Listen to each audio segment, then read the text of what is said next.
তো আমি আজকে চিকেন কারি বানাবো। তো এখানে নিয়ে নিয়েছি চিকেনগুলো সব ধুয়ে পরিষ্কার করে নিয়েছি। আর মশলা নিয়েছি এই শুকনো লঙ্কা, কাঁচা লঙ্কা, কাজু বাদাম, আদা, রসুন, গোলমরিচ, জিরে, ধনে বসিয়ে দিয়ে দিয়েছি। দিয়ে দেবো তেল। তেল গরম হয়ে গেছে, ফোড়নে দেবো গোটা গরম মশলা আর তেজপাতা। দিয়ে দেবো কেটে রাখা পেঁয়াজ। পেঁয়াজটা ভাজার জন্য নেড়ে দেবো। দিয়ে দেবো টক দই, দিয়ে দেবো হলুদ,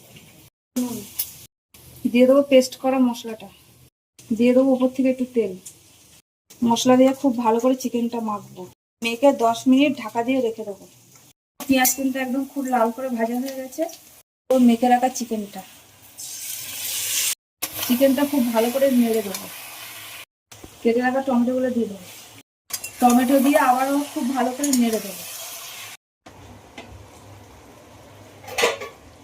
তো দেখো বন্ধুরা, চিকেন কারি কিন্তু একদম হয়ে গেছে। আর আমি ওপর থেকে একটু দিয়ে দেবো চিকেন কারি মশলা।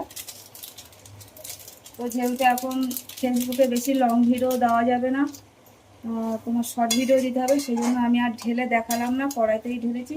আর ঝোল হবে না, চিকেন কারি কিন্তু এরকমই মাখা মাখা হবে। তো চলো, আমার অন্য কোনো ভিডিও তোমাদের সাথে আবার দেখা হবে। টাটা।